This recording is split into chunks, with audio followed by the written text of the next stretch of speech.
Hallelujah hallelujah. ഞാൻ ദൈവത്തിൻ ഭവനത്തിൽ മാത്രമുള്ള സൈതുപോലാകുന്നു.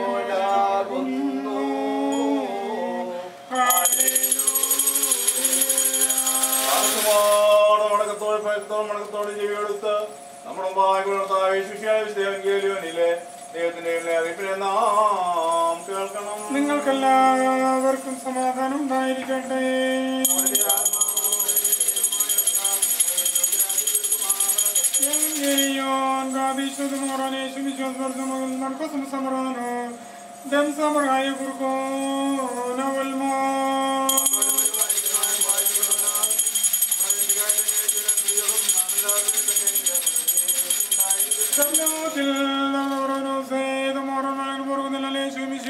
ഇത് മറിയാം ഓലന്തൻ ഒക്കാനോ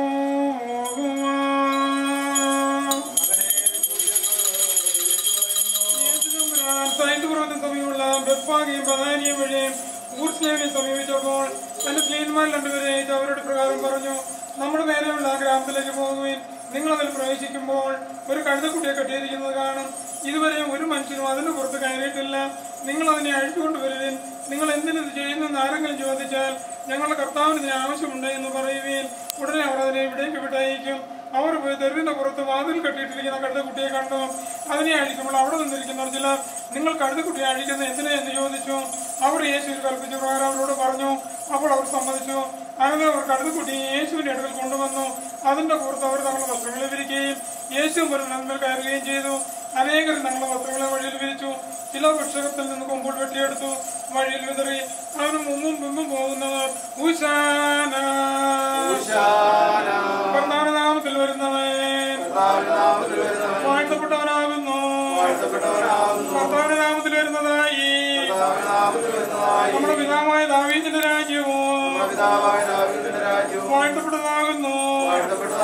സ്വർഗത്തിൽ സമാധാനം, ഉന്നതങ്ങളിൽ സ്തുതി, അത്യുന്നതങ്ങൾ ഊശാന